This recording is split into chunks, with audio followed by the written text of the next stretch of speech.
Ladies and gentlemen, welcome the host. 大家好，我是来自宝岛台湾的历史哥李一修。大家好，我也是来自宝岛海南的陪你一起看世界的王骁，欢迎来到视频播客宝岛连线。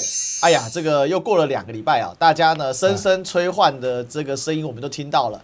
那我们已经有最快的速度呢来做新一期的更新，然后看起来呢，这个整个战争的发展的速度啊，也是呢跟我们更新的速度一样啊，非常的快啊。我想啊，这个大家当然很期待啊，接下来整个的一个局势呢会往哪一个方向去走啊？看起来这个战争往长期化、永久化、扩大化、不可逆化的感觉是到了。就是说，我们这个世界呢，其实是被这场战争其实已经改变了。就是我如果说未来我们要做一个世界历史书，假设50年后、100年后，人家要对我们今天这个时代做一个历史书，2022年开始，这是叫做欧亚大陆中间地带发生了一连串的军事冲突，从俄乌开始，然后呢下边巴以，然后呢伊朗，这边整个欧亚大陆中间地带啊打成了一锅粥，乱成了一锅粥，就是这个样子。我把它称之为里海轴线，就是一个里海轴线，刚好它就是从上面到下面，大家有没有感觉到，这就是旧大陆的正中央，刚好就是在沟通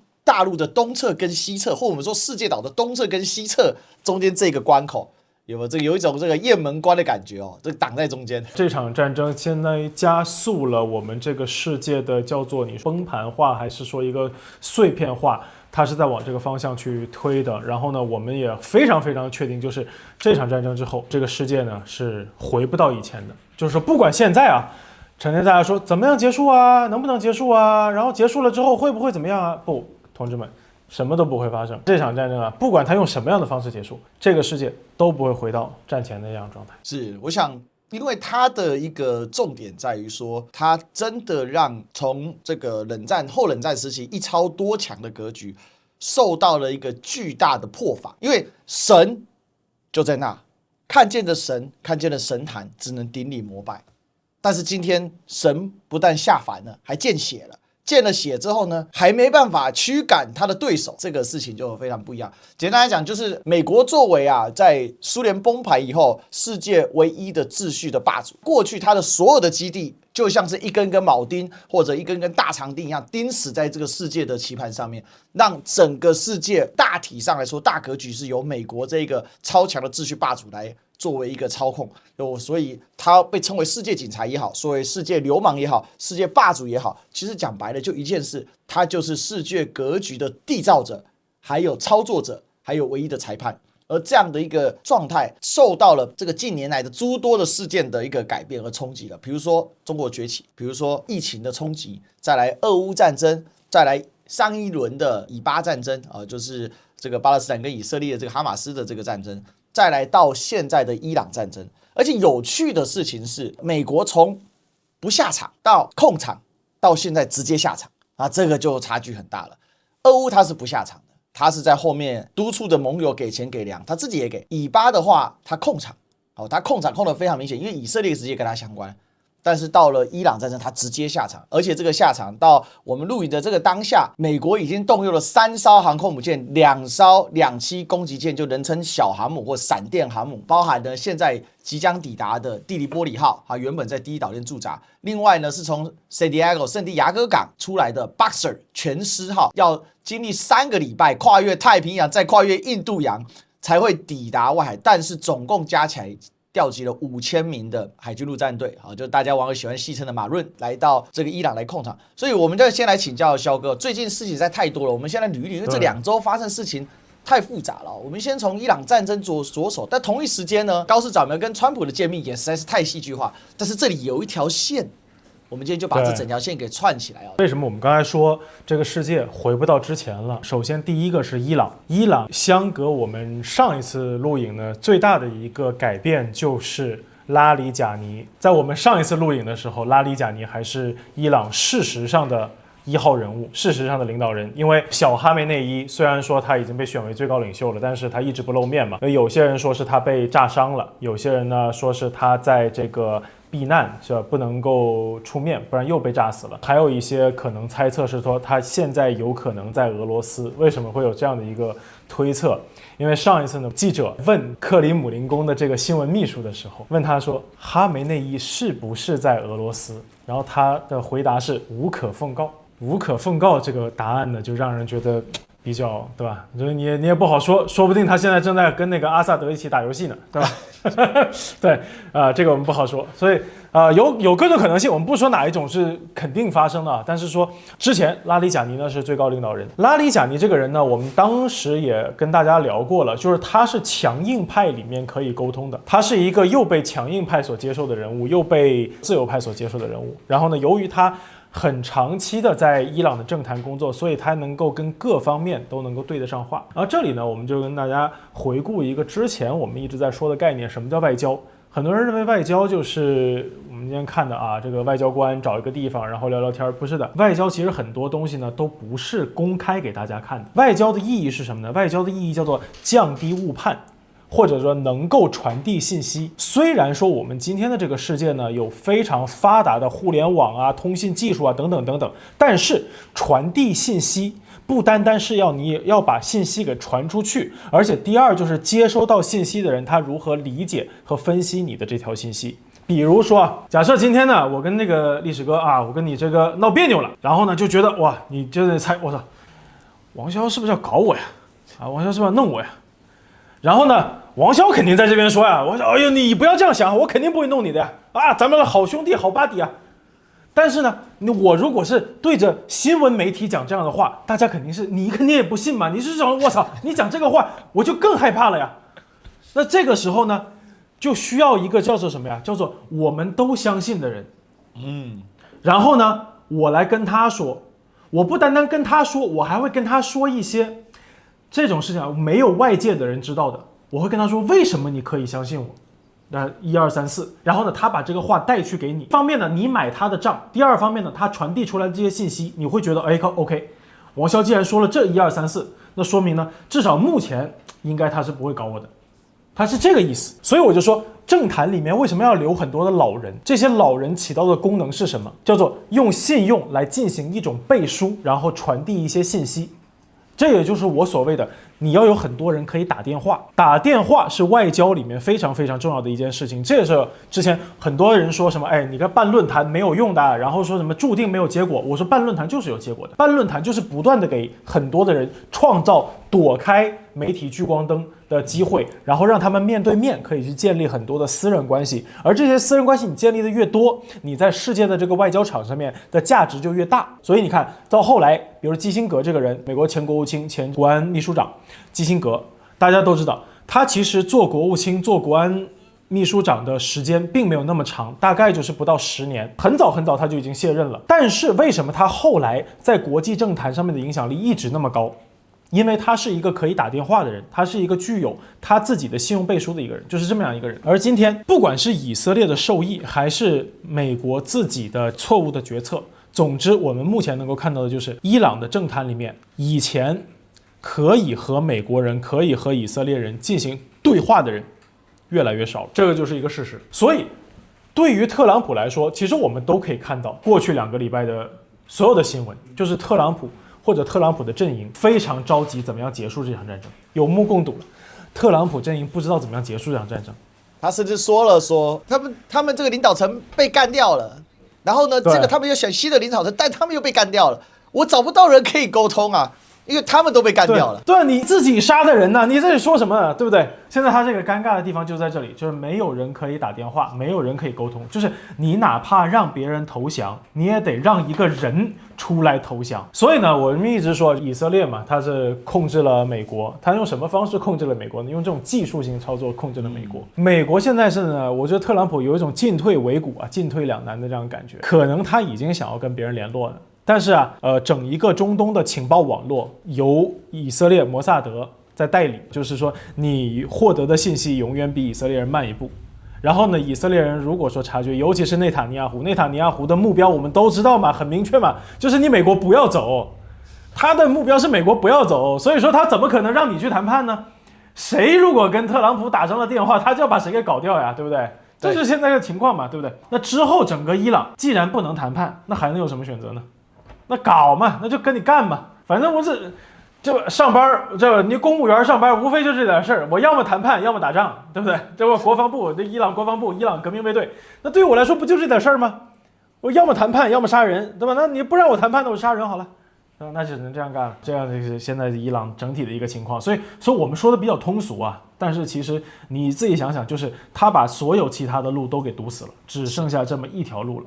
这就是伊朗现在最尴尬的地方，或者说我们说不要说伊朗最尴尬的地方，我们应该说这个是叫做美伊以最尴尬的地方，或者以色列其实没有那么尴尬，以色列他在稳步的推进自己的目标，内塔尼亚胡在稳步的推进自己的目标，只不过随着这个战局不断的扩大，往里面需要投入的资源不断的增加，我们也会发现太多的以前的所谓的被创造出来的那些了不起的东西在不断的被解构。比如我们看到了什么？我们看到了萨德导弹好像不是那么好用，爱国者好像不是那么好用，铁穹好像不是那么好用，你这个东西好像不那么好用。相比而言，伊朗那个东西啊，不要说它是草台班子，你不要说它是小作坊手搓出来的，便宜又好用。对，那你说这个东西怎么办？尤其是有一个视频，是一个大哥啊，在阿联酋那边拍的嘛，爱国者射了大概6枚导弹，全都没有拦住伊朗的2枚导弹，那不就很尴尬嘛？然后从伊朗这一方面来说的话呢，就是当你不断的把这些可以聊天的人给杀掉，那么换上来的人，你知道吗？每一个人一旦进入到权力场，他会有这样一种东西，就是你一旦握住权力，你想的第一件事情不会是我要怎么样卸掉我的权利，你想的第一件事肯定是我怎么样继续握住我的权利，我要如何去加码我的权利。那好，我们也不用把伊朗人想象成是什么了不起的圣人 ，OK？ 每一个人都有他自己的小九九，我们就从人性的灰暗面或者阴暗面来聊。你现在把这些能够对话的人给杀掉，换上来的这些人呢，他其实想跟美国人打电话，他也没有办法跟美国人打电话，因为他没有这样的信任链条，他从来没有参与过跟美国人谈判，美国人压根都不知道他是谁，或者说美国人可能听说过他是谁，但是根本就不知道他的做事风格、行事风格。所以这些人上来之后，他是没有办法快速建立信息链的，尤其是在这样一个枪林弹雨、炮火连天的情况下，他没有办法建立信息链。他是为什么上来？因为他的前任都被炸死了。被谁炸死了？被以色列人、被美国人炸死了。那么这些人上来以后，不管是老强硬派还是少壮派，对于他们来说，既然我获得现在手里面这份权利或者这个地位的原因是我要跟美国人、跟以色列人打，那我要如何去稳住我的权利？就是我要创造一个可以打的环境，我要创造一个可以继续打的这么一个趋势。所以对于伊朗现在，你也会发现了，他在动用袭击的时候，他的目标越来越多，之前都没有明确的去攻击一些以色列的目标。那么最近2天我们看到以色列有大量的目标受到攻击。当然一方面有些人说，到底是以色列之前没有被攻击，现在才被攻击了，还是之前以色列通过他自己内部的技术手段把这些信息给压住了，现在已经压不住了，因为受到攻击太多了。这个我们不知道，我们人不在当地，但是我们所知道的就是现在它的打击面越来越大，不单单是打击美国，你看各个海湾国家，之前叫打击海湾国家的美军基地，现在是叫它直接打击各个海湾国家。所以我说，伊朗正在创造一个适合他自己不断继续去进行扩张性攻击的这么一个环境，而美国反而你会感觉尴尬了，因为从特朗普的角度来讲，他想的是怎么样子体面的结束。他现在着急的叫2个事情，第一个叫结束，第二个叫体面。不结束对他来说也很尴尬，不体面对他来说伤害也很大，所以他需要的是叫体面结束。但是体面结束的情况呢，就是需要有人服软，而现在呢，伊朗不服软，所以呢，他现在有这么几个情况，你会发现特朗普的政策在不断的进行颅内冲突，不断进行左右互搏。第一，特朗普现在呢，他说他既然解除了伊朗石油的制裁，对，你不觉得奇怪吗？但是他说你是在打。放心，钱不会掉伊朗口袋，不会的。我们透过我们非常精准的金融的体系，这个钱不会到伊朗口袋的，你放心。首先这件事情已经很荒唐了，然后呢，第二件事情就是呢，他们在暗示要升级，他们想通过升级来降级，这个是美国人一直以来的一个战略，就是他希望通过加码这场战争，来减弱这场战争。可是呢，你这种慢慢加码其实很尴尬的，就是美国从越南战争开始，一次一次已经证明了，你要么就一次性用压倒性的力量把敌人给打掉，除了这个方法之外，没有任何第二种方法。最好是不开战，如果你要开战，最好是这种方法。就好像当年海湾战争一样，你一次天兵天将把敌人摧毁，摧毁完了直接跑，非常体面。但是现在美国人好像搞不定这个事情，所以他在暗示加码，但他到底能怎么样加码？现在我们能够看到是加一艘号称要派出2到3千人的地面部队，但2到3千人你干嘛呀？这不是让人家进去送死吗？更加坐实了马润在美军体系中不是人，也是马，对不对？牛马，对吧？对吧？4等人确实不是人，我这2、3千人这个生命啊，就是被人给绕着玩。之前人家说上那个伊朗非常重要的那个岛，说那个岛啊对伊朗的这个革命卫队的这个石油至关重要。但是问题是，兄弟，这2、3千人你上那个岛，那个岛上又不是说有什么天然的遮盖，你把这人2、3千人搞到那个岛上面，不就是让人成活靶子吗？对，所以你说这个东西，我真的是不知道它下面要去怎么弄。我们所知道的只有一件事情，就是中东回不到过去了。首先是伊朗，它回不到过去了。伊朗呢，肯定是会朝着一个准军事政府、准军政府的这样一个状态继续去走，因为这里面基本上自由派已经没有发声的余地了。你将来伊朗的政坛里面谁能说什么我们跟美国人再谈一谈吧？所有的保守派都可以冲出来告诉你，上一次你跟美国人谈的时候谈出来什么呀？谈出来12日战争，谈出来斋月战争，把这个最高领袖给谈死了，这就是你谈出来的结果，对不对？谈了他轰炸我们小学，谈了他轰炸我们的这个各种这个设施，这就是你谈出来的结果。所以人家伊朗的自由派，伊朗想跟美国人对话的人也没有了呀，他也没有办法做了。其实就跟俄罗斯一样。就俄罗斯，你说当年有没有自由派？但俄罗斯当年也有自由派，但是呢，你说那个北约东扩，不断的把压缩这个自由派在他们国内的生存空间，最后这自由派消失了呀，只剩希拉维克了嘛，对不对？只剩强力集团了。今天伊朗不是一样吗？伊朗也会慢慢的变成一个希拉维克式或者说叫做强力集团统治下的国家，而伊朗相比俄罗斯更进一步的是什么？俄罗斯现在最大的鸽派或者俄罗斯最大的这个中间派啊是普京。对吧？普京还在，而伊朗的普京被你炸死了。伊朗的一把手还可以啊，稍微摆弄这个政治天平的人被你给炸死了。下面上来的全都是这套叙事里面成长起来的人啊。你现在约等于是什么情况？我跟大家大概讲解一下。我们如果用俄罗斯来做这个对比，伊朗现在情况是相当于是普京也没了。然后呢，是谁成长起来了？是一个在俄乌冲突里面啊冲在前面的，跟这个欧洲人或者跟这个欧美人有着血仇的人成长，变成了莫斯科的主人。然后你说你未来怎么谈呢？我觉得很困难。相当于你把这套叙事里面的人和可以继承这些人政治衣钵的人给清除了之后，那么呢，他们这个整个政治逻辑、政治文化和政治的趋势就已经被你给扭转了，被你给改写了。改写了之后呢，就很难再挖回到以前。美国人说1000道1万，他最后是可以离开波斯湾的。但是波斯湾那些国家怎么办？我们都知道王爷是不能打仗的。今天我看一个信息，说什么王爷沙特现在准备下场干涉红海了。我说沙特千万不要干这样的事情。阿拉伯的谚语大家都知道的，你千万不要使出真本领，不然你要让大家知道你没有真本领。海湾这个地区啊，你说将来怎么办？非常非常尴尬。这些人都不知道要如何跟伊朗处理。所以说啊，我就觉得伊朗现在这个情况呢，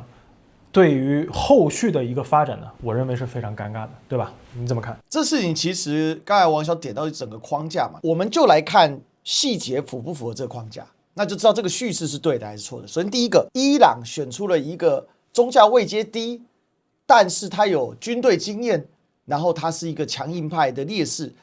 简单讲，小哈梅内伊这个穆吉塔巴哈梅内伊，他就是一个军事政府，但是他是用宗教、用革命卫队这样来形式来包裹，相当于伊朗一口气解决了世俗化跟教师集团这种长期出现没办法兼容的这个状况，因为他这个二元政权不断在二元化嘛，这跟他们祖先信先教很像嘛。阿胡拉马兹德因为善恶两神一直在斗来斗去，斗不出个所以然来。当然，在神话当中，善神终究战胜黑暗。伊朗用鲜血淋淋告诉你，看来这个预言还真的在这个小哈梅内伊身上应验了。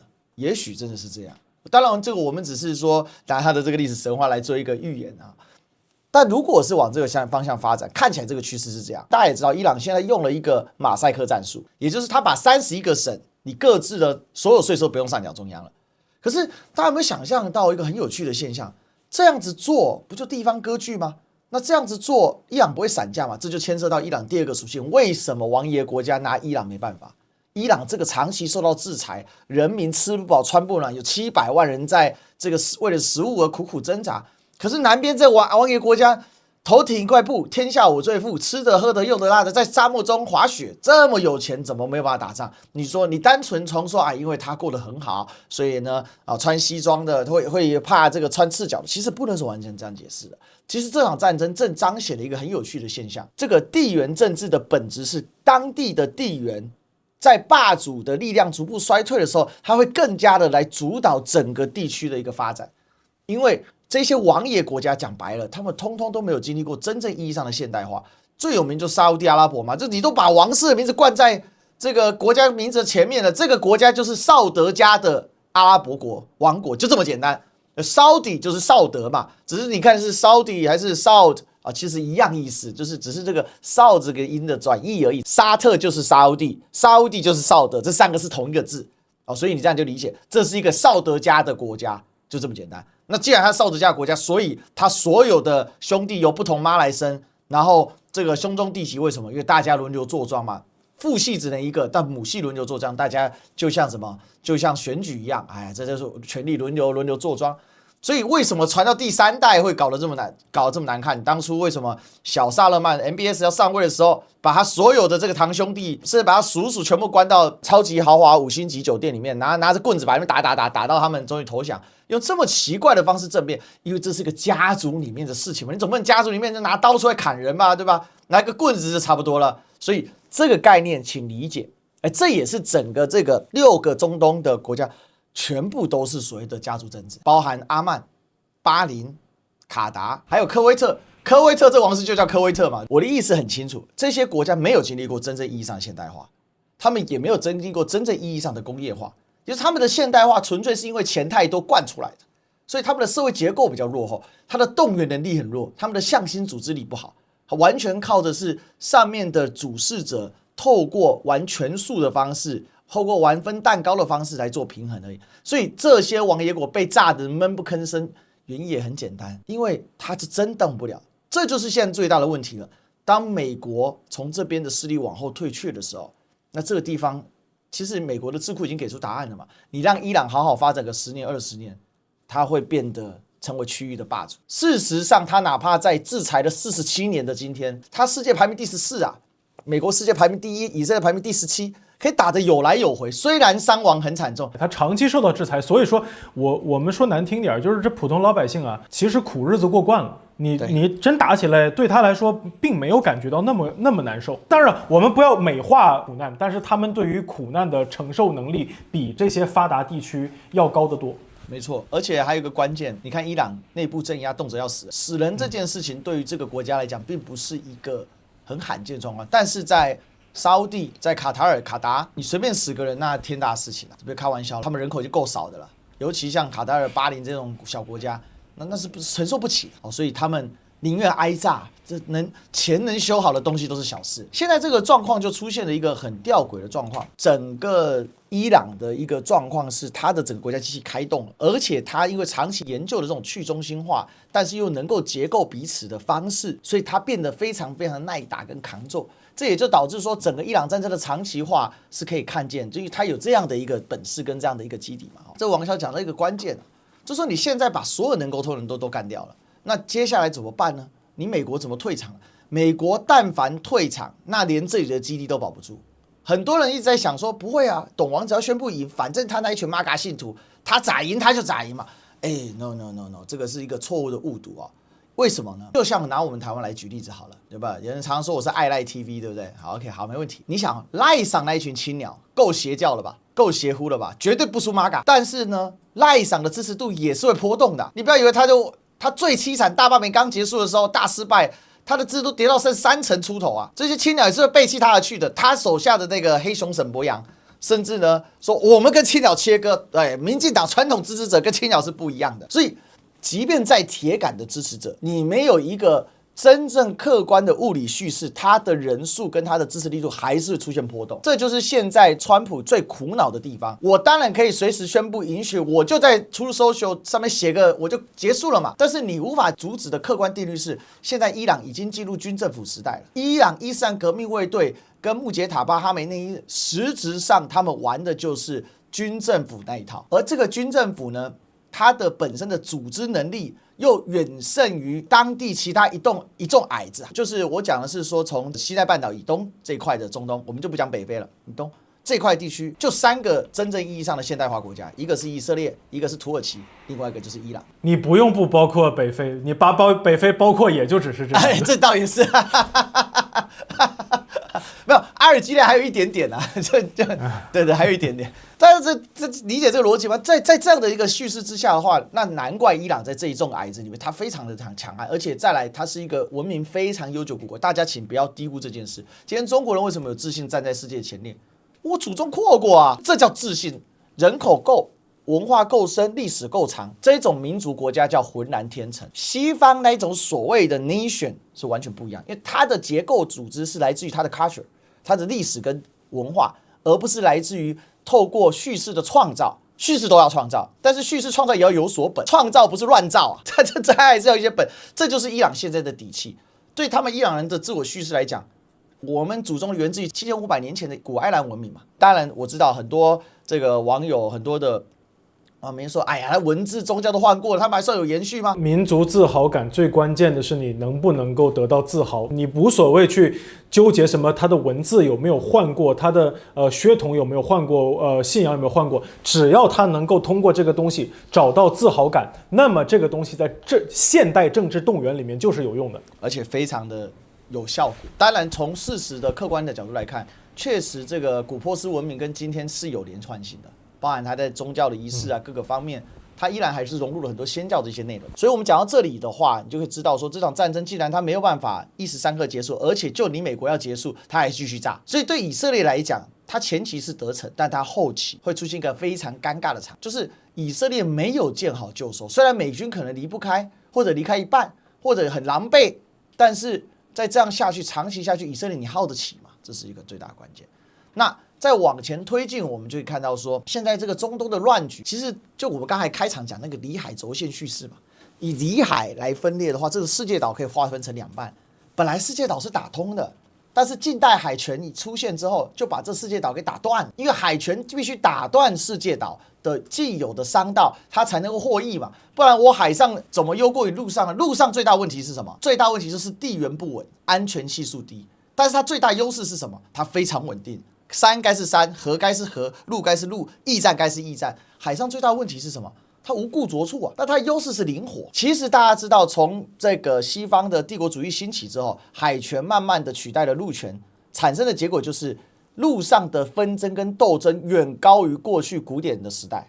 也就是在我们前现代之前，其实大家早就找到一套相处的叙事嘛。比如说阿拉伯人崛起的时候，我们叫黑大食，就是阿拉伯阿拔斯王朝。你想达罗斯之役之后，请问唐朝跟大食是和平还是斗争呢？是和平，大家各赚各的调嘛，对吧？我的商队经过这个地方，再走到欧洲去，当然这个赚得盆满钵满。虽然说在细节之上，很有可能是因为这个唐玄宗跟这个阿拔斯本人都不知道他们发生了这样一场战争。是的，是的，是的。但是这个确实符合当地的利益啊。安西都护府他对利益的判断就是打完了，分还界限了，那大家继续互通有无。那这个符合彼此之间，还有当地人士，比如说粟特的招无酒信等等这些各地的利益。所以我们从这个角度来看的话，其实古老叙事有它一个天然的平衡性，但是这个平衡性在近代15世纪之后，大航海时代开启，它逐步被打乱。所以被打乱之后，那到了美国达到一个巅峰，彻底打乱。冷战那肯定是彻底撕裂，像马赛克拼贴似的。可是随着新一代的陆地上的运力的恢复，包含我们可以看到长线的中欧班列啊，还有各种道路慢慢逐步打通，还有地缘的整合，比如说中亚整合在一起了。比如说这些阿拉伯地区，它也有一些整合的组织，各个地整合组织，然后再加上出现了强权，东方大国的它出现，它用了它的方式去推动这样的力量，这就造成一种很强的危机意识。刚才看的基辛格，他的一个忧虑在哪里？布里辛斯基的忧虑在哪里？其实我们就可以看到，所以这个忧虑，我觉得就是具体反映了我们现在在看这个伊朗的事情的时候，其实有一条很巨大的暗线正在脉动，只是它具体呈现出来，它不会那么顺，还有它会呈现在非常非常多的方面。所以再来，我们就来请教一下王骁的看法，就是说，现在我们看到伊朗这战事无法结束，国就出现了很多应激的反应，很混乱，但是这些混乱背后其实是有它的道理。那我们先从第一个美国的这些仆从们，第一个当然是最显目的谁呢？高市早苗去了美国，太开心了，珍珠港乐给他偷袭下去了。你来说说这里面，如果从这个暗线我们来看，高市早苗去美国，他有什么样的意思？太荒诞了！我觉得高市早苗呢，反正就是他需要是几个说法，他需要是美国给他几个说法。其实他早就已经是应该是有这个计划要去的，并不是说因为伊朗这件事情他去美国的，就是作为日本首相，对吧？而且他刚刚在国会选举中大获全胜，他现在啊算是老娘在这一把里面算是坐稳了，所以呢他已经有资格啊去觐见大皇帝啊，觐见凯撒。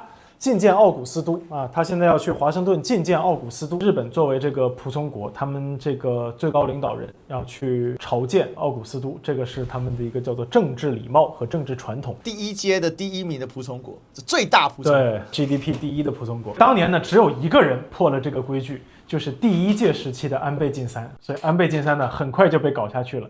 陪着他被一起搞下去的呢，是整个自民党长期以来的这个统治权。后来呢，就进入到了一年一项的这样的一个混乱局面里面去。对，然后后来你就会看到啊，安倍晋三啊，真是180度大转变，突然就变成了这个大和民族的代言人。你就会发现啊，这个日本人啊，能屈能伸啊，能左能右啊，这就是日本人奇妙的身段。这一次呢，虽然说这个高市早苗呢，他不是门阀出身，不是派阀领袖，并不妨碍啊，这个高市早苗他也体现了一种啊能屈能伸、能左能右啊、能前能后。你看啊，他的整个表现啊，就是简直是把那种谄媚表现到了极致。首先呢，是白宫放出的几段视频，哎呦，我觉得啊，这两个人啊，简直就是一对绝妙的搭档，演技派的搭档。特朗普呢，最喜欢的呢，就是这个其他国家领导人对他的那种阿谀奉承和这种拍马屁的行为，而高市早苗恰恰能把这种东西表现得淋漓尽致。能把这个东西表现很好。其实我跟你说，德摩克拉西很尴尬的，因为德摩克拉西它不管怎么样，它一定会带有一点多多少少带有一点民粹和民族主义的东西在里面，对不对？因为你要选票嘛，你选票你肯定要照顾大家的所有我们刚刚说自豪感、情绪价值、民族的荣誉啊等等等等。而你选出来的这个人呢，他又是你的国家领导人，理论上来讲，他在世界上面代表你们这个民族，代表你们这个国家。所以你不能很谄媚，对吧？对于一般的这种民族国家来说，你不能表现得很谄媚。但是日本人不是，日本人就是可以啊。如果说美国人要给日本人一巴掌呢，日本人肯定会转个圈，然后说，打得好。所以说呢，高市早苗呢，他恰好呢出现了这个奇妙的生态位上面。如果说他今天是什么德国领导人呐，什么这个法国领导人呐，他还得前居后恭一下，对吧？就像马克龙嘛，对不对？135是马克龙，246是马克龙，他还得演一下。高市早苗不需要演，高市早苗在美国只需要把他自己最擅长的这一套给演得淋漓尽致就可以。所以你看，他在白宫这个花园里面啊，看到特朗普的画像，哎呀，然后看到那个拜登的画像，哦呦，好好笑，然后再看到特朗普的，哎呀，特朗普这个情绪价值啊，被他给拿捏透了。我现在就在想啊，你说特朗普啊，也就3年了，你说这3年之后怎么办呢？当然，我们这高市早苗还不一定能当3年的，所以呢，现在演好了，现在的没有关系。将来如果换上了一个民主党，我相信啊，他也有新的表演方式。演技派嘛，总是会有新的表演方式的。特朗普说出那个珍珠港那个事件的那个话的时候呢，我发现他也是，你看那个时候他就知道，这个时候我不能有反应，所以他就不能反应。然后后来呢，一堆那个网友居然是在骂日本的记者提问的记者，说你怎么能提这样的问题呢？你看给我们自己找事不是？对吧？我觉得老天爷简直是他应该把能演的都演了。我觉得他为什么要去啊？我做个猜测，为什么他要去？他去很有可能是去谈那个投资5000多亿那个事情，他应该是去摸摸虚实，然后呢，可能是怎么样说，这探一探口风，要怎么投，我们怎么样把这个钱投出来？他的潜台词，我认为是说我如何在不投的情况下让你认为我投了。但是我觉得你当然不能这样，也不能这样子跟那个特朗普说，对吧？特朗普也不傻，他法律规定很严格的他说。你有权利否定我指定的投资项目，但你一旦决定好了，那请你在45天内到资，你必须在2029年之前全部到资，真的是要赢就是要赢到底了，这不能让后面的任何人吃上任何一滴啊。但我刚才补充一个很有趣的啊，就是说日本人这个人屈人伸啊，大家就看啊，这是日本的历史教训造成的，对吧？日本战国三雄谁最后赢了？对，织田信长吗？不。丰臣秀吉吗？最不能忍死的最惨，全家被干掉。他的这个孙子国松王还被收出来砍呢。最后呢，这个谁赢呢？最能忍的德川家康。那德川家康怎么做呢？斩眼长了，对，连这个明明心里看不起猴子啊，但是呢陪猴子耍猴戏啊，这他就厉害。大家了解到这一批所有日本不管什么门阀、派阀之类，或者他就什么都不是，但是他们的教训是来自明治维新，而明治维新这些所谓的幕府的这些武士们，他去上溯就是德川幕府时期，他们就开始，这是经验教训。所以你看，有时候历史对一个民族啊，这影响真是挺大的。所以这里面，我觉得日本人当然他还是有一些有趣的点啊。我就补充王骁刚才讲，那顺便再继续问王骁这个问题啊。他现在这样演，其实最主要问题是日本现在也承受不起伊朗战争所造成的一个巨大的压力，他必须急于赶快确认自己在这个美国的体系中的位置。可是美国这个体系又显而易见的正在往后退行，正在衰退，但日本人又喜欢在退行的时候加码拉一把大的，这有一些矛盾点啊。现在很尴尬呀，对不对？霍尔木兹这个事儿，现在他妈特朗普说了不算呢。你去华盛顿没有用，但他又不能去德黑兰。对，现在这不日本人真的很尴尬。我们可以聊一下这个区域的这个事情。刚才历史哥自己也说了很多，对，搞不好他们立在莫斯科啊。对，他一走进去，没准那阿萨德在那儿等他呢，对不对？你们3个人可以一起那个敲鼓嘛，对不对？开玩笑。所以我们聊一下这个区域的这个事情。刚才历史哥也说了嘛，说这个阿拉伯这些王爷们是什么情况？我觉得这个是一个蛮好的一个观察角度啊。为什么我们一再的去强调这个世界回不到之前了？因为现在我们是有这么一个情况啊，就是我们现在看一下目前这个战争我们所发生的一切的事实，我们不要去进行一个盲猜，就是我们看战争目前发生到现在，我们所知道的一件事情是，如果用目前这样的作战方法，美国加上以色列，相当于是已经是一个世界最强大的军事国家，或者说我们在这边打一个双引号，因为中国大陆在改革开放以后一直没有进行过这个军事行动，动过武的国家里面最强大的军事国家美国，加上一个经常在动武的小军事强国、地区军事强国以色列，他们2个加起来都没有办法通过目前的形势推翻一个我们只能说叫做中等强国、经济衰弱的中等强国。我们可以这样说吧，这是不是一个事实？对吧？我们没有在里面进行任何添油加醋。第二个事实就是，哪怕在这样的情况下，作为动过武的世界最强大的军事强国，他没有决心派出地面部队，也就是说他不打算再打一场阿富汗或者伊拉克，这个也是我们目前看到的一个事实。那么对于这个世界来说是什么样的启示？我希望大家能不能回顾一下今年年初的时候，特朗普抓马杜罗的时候，你回忆一下历史哥，当时互联网的舆论是什么样的？大家是不是说，美国以后随便一抓这个领导人啊，以后其他人都害怕了，怕美国抓他，是不是？当时是不是都这样说的？现在怎么说？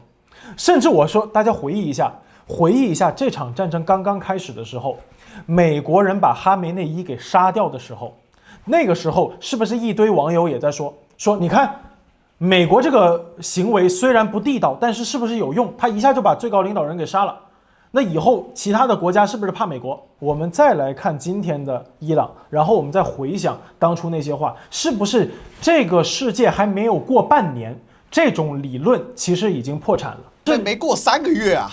对呀，没有过3个月吧，对不对 ？OK， 所以我们又不要说半年了，1季都没有过到，1个季节都没有过到。对。1个季节就已经论证了，对于一个经济衰落的中等强国，只要你有一定的组织力，哪怕美国杀了你最高领导人，或者美国杀了你最高领导人后再杀你一个最高领导人，甚至再杀你一个最高领导人，其实你不会崩溃。对，对于大家的信号是什么？就是我只需要不断的顶人上去就好了。对于那中等强国来说，未来就是我可以在地区横着走，美国不会轻易来管的，因为他搞不定我。那这个世界，下一步这个世界就会有很多的变数。对于很多区域强国来说，只要我敢动手，我是不需要考虑别的情况的。我需要考虑的就是我周边的人，我能不能打得过。对，我不需要考虑美国会不会下场的，美国下场也不会把我怎么样。非洲、北非、中非、南非、东欧，这个中东，现在是这个南亚这些情况，对吧？未来的这些区域强国，区域上他都不需要是强国，他只要是认为我的邻居不是我的对手，我能不能动手？反正世界秩序已经垮掉了，现在伊朗所承受的损失就是你已经杀了我好几个最高领导人，我是一个主权国家，我是一个联合国成员国。那么如果美国人可以这样做，未来直接击杀最高领导人是否是区域冲突中的一个可选项？对于其他地方，我们说它还是一个问号。我就说海湾地区，伊朗击杀这个美国最高领导人确实是天方夜谭，他也派不了那么远。但是我就问，他如果想要打击一下海湾国家的这些地区的王爷，是不是易如反掌，轻而易举？那这个地方还有什么安全可言？那我们再问，就是刚才我们沿着历史哥刚才你说的，你刚才提到了陆权和海权，海权的价值在哪里？海权的价值有这么几点，不管是当年的英国还是今天的美国，海权文明控制世界最好的方法是什么？大陆乱，然后控制海。但是海这么大，你不可能说是每一海里你都有一个舰队，这不成立。控制海域其实跟控制大陆的意思是一样的。控制海上面也有一些交通要道，你是相当于用舰队来控制海上交通要道。海上交通要道是什么？比如今年我们看到2个地方闹得最火热，一个叫巴拿马，现在呢是叫霍尔木兹，就是这2个地方最火热，这个叫做海上交通要道。我们再往下去挖，我们就会发现是什么？不单单是美国没有这样的一个决心，要去推翻一个经济衰落的中等水平的一个地区强国，他甚至没有决心保护自己作为海权霸主的非常非常关键的东西的海上交通要道。我觉得对于一个以美国这样一个以海权立国的帝国来说，直接朝海上交通要道发起攻击，已经约等于触碰你的红线。如果说在这件事情上面你都不愿意有所作为的话，那么我觉得你说美国它到底是一个多么强大的霸主呢？现在它还是一个霸主吗？这里是个问题，对不对？我们以前一直说的是叫做当一个霸主他维持霸权的成本高于了他维持霸权所获得的收益之后，霸权就不成立了。以前维护交通要道的原因是什么？我们可以看这样一个利益链条，海湾地区你把石油搞定，把石油搞定之后运往全世界，你赚美元，你赚完美元之后做什么？你把美元投资到美债、美股。海湾地区的这些主权资金最大的一个去向之一就是美债，这就是美元霸权整一个的一个逻辑链条啊。还有你这些欧洲当年为什么他们也要大量的去购买美债等等等等这些情况，日本要买美债，对不对？你现在这个链条断了，从这里一刻开始断了之后，那么后面的那些交通要道你要不要保护？如果霍尔木兹海峡这个最重要的交通要道你不保护，那么其他的交通要道你要不要保护？比如我们说新加坡马六甲海峡，你将来会不会保护？比如苏伊士运河，你会不会动手？等等等等这些啊，我们就这边放了很多的问题，说我现在放的问号在这里。然后呢，我们再看历史哥，你说全球化到底是什么东西？全球化的意义是什么？或者说全球化的底层代码是什么？其实全球化底层代码就是寻找最便宜的生产要素嘛，透过全球合作的方式创造最大的利益，尽管这个利益分配是不均的，但是它确实就在寻找最大利益。所以人类在全球化的时代可以高速的经济发展，全球都是长期牛市，是有原因的。其实就是找到一个最有效率的合作方法嘛，只是在这合作里面，大家有的很爽，过成爱泼斯坦，对吧？但有的呢过着呢爱因斯坦，但也有人过得爱得要死啊，对不对？就是每个人都不太一样，但是整体来讲，它是一个很有效率的一个方式。如果你把它给融入到古代的世界岛的一个脉络的话，它其实就是“一带一路”嘛。“一带一路”其实就是在把这个全球化的这个现代化的逻辑，我把它浓缩化，到了把跟古老的这样的一个世界岛的商道脉络给它做这个整合啊，所以这是一个很有意思的一个现象。但是全球化本来最大受益者是谁？其实就是美国。但是美国现在在全球化不受益了嘛，在他希望说，我觉得我不够受益的，所以我就这边抖一抖，那边动一动，我觉得我可以重新继续受益。可是他这一改，但是大家都知道，体系的形成它是一整个系统的，但你个别搞这种破坏，它就会变成混乱。所以外科手术室的这样的打击摘除法，比如说你看最有名的就是第二次波湾战争，外科手术室的摘除，我们叫海山嘛，大陆叫做萨达姆侯赛因嘛，就给干掉了。伊拉克陷入了无尽的混乱。其实现代的伊拉克还在慢慢的复原当中，而且它其实也回不去了。好，所以其实我们刚才讲到这个，就是现在我们要往前来推进一下，大家来讲这个美国所主导那个全球化的体系是绝对是回不去了啊。这个伊朗战争再次的把这件事情更加落实化，而且你看它刚好跟俄乌战争形成了我们一开始讲的里海纵轴线嘛，相当于世界岛的中轴线全部在打仗，而且呢打得非常惨烈然后这个中断的强度非常高，而且呢从这个中轴线往下延伸的这个霍姆兹海峡又被中断，再加上这个地缘，大家想地理及地缘嘛，就这么好死不死，全世界上最多的石油、最多天然气就在这海湾里面，你能怎么办？不能怎么办？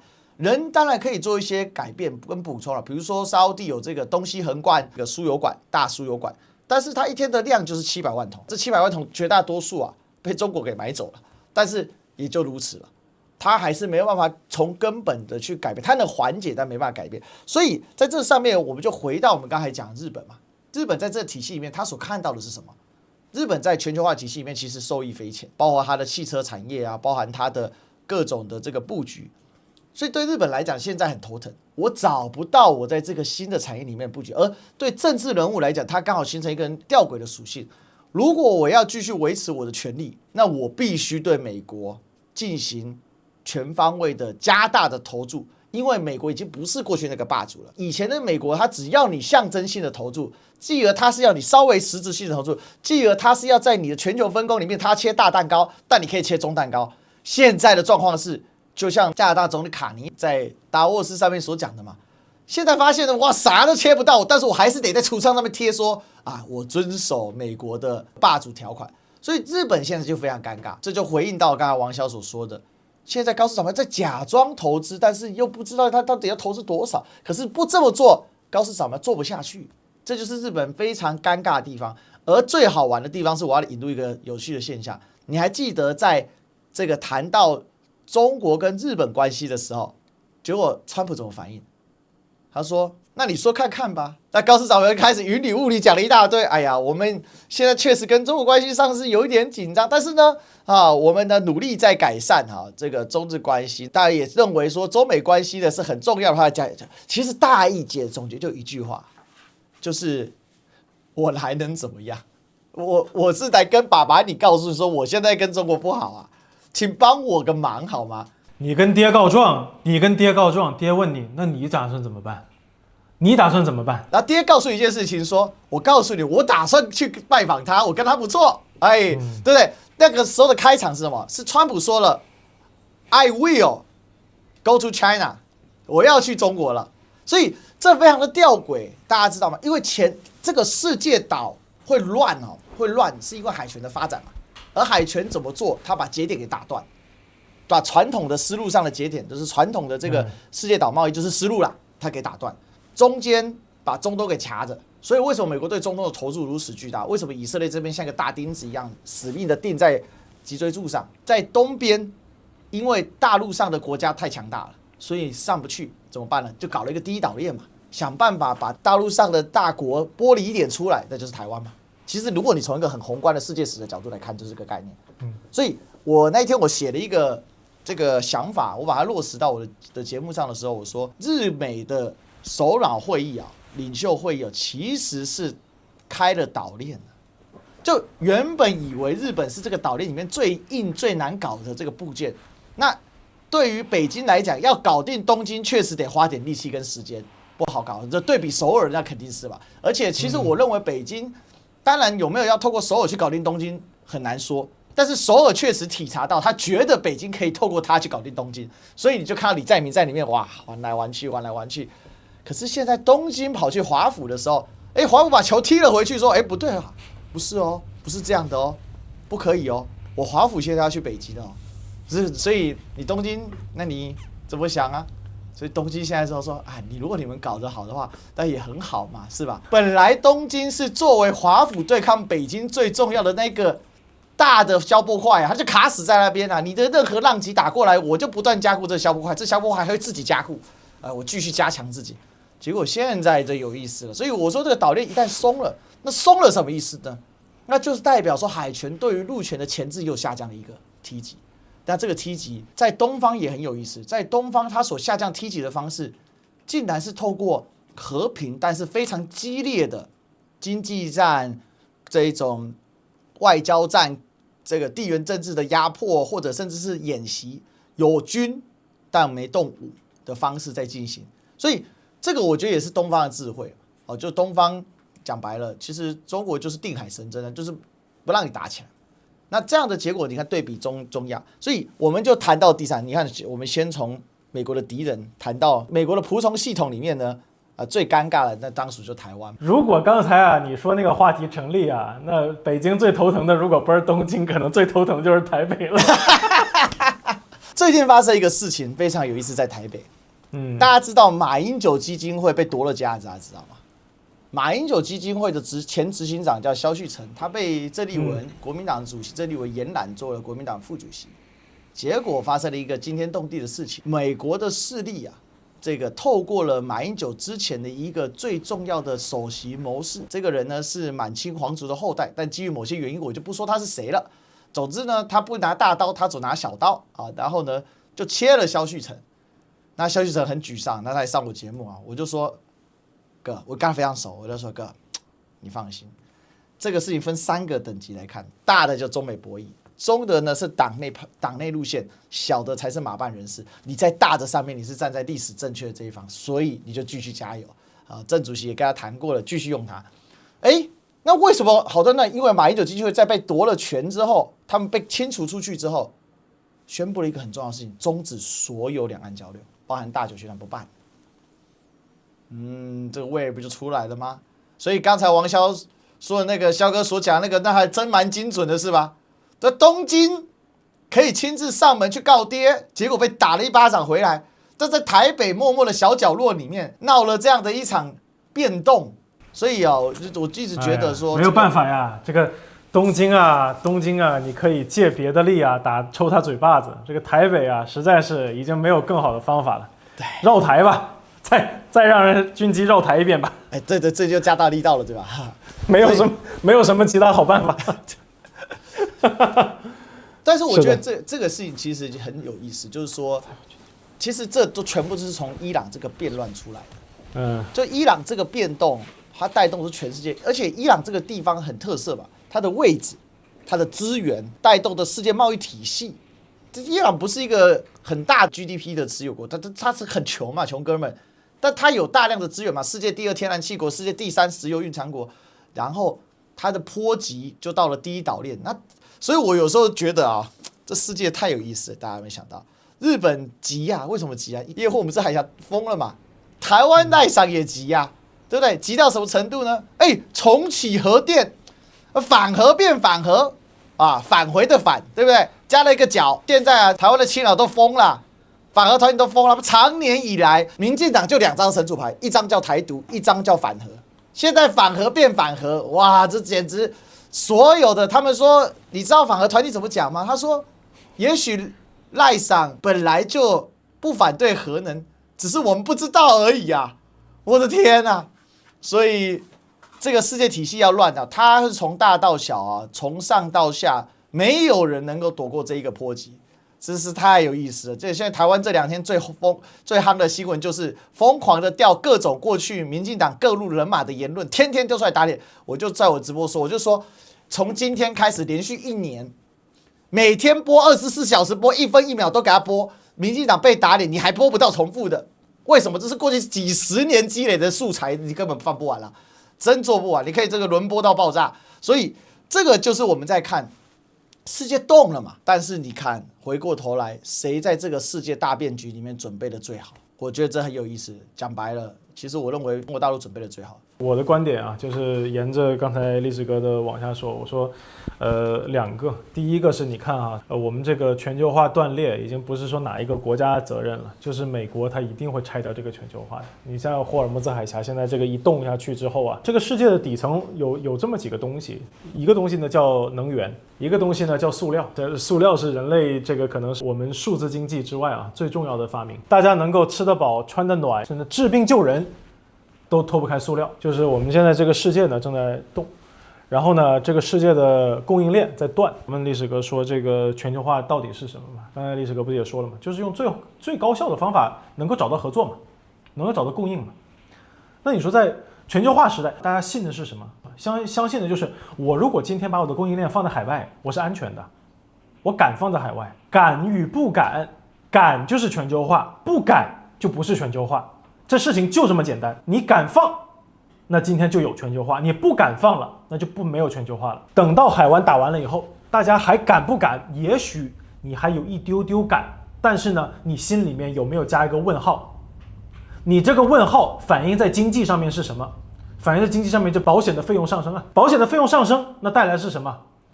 运输价格上升啊，运输价格要上，保险价格要上。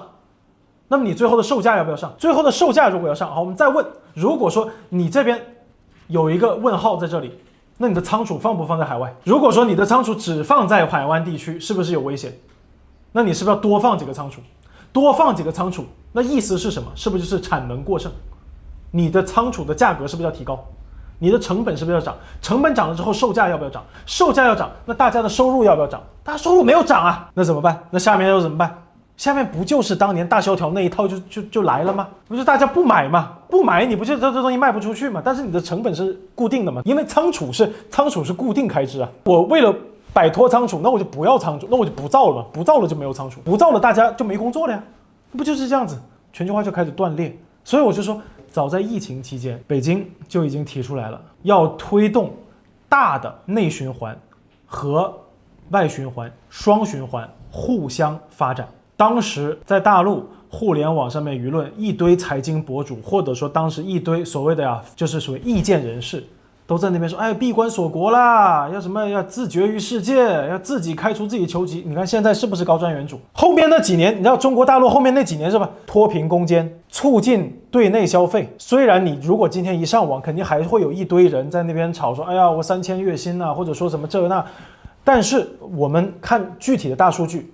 大数据上面表现的就是它的政策上面研究是怎么样子打通很多的堵点，就是说很多普通人做生意以前其实在政策上面是很困难的，比如说你在这个城市做生意跟你在另外一个城市做生意，因为每个城市具体的规章制度不一样，或者说处理的那个办事机构不一样，甚至处理的那个人不一样，它都会给你带来不一样的结果。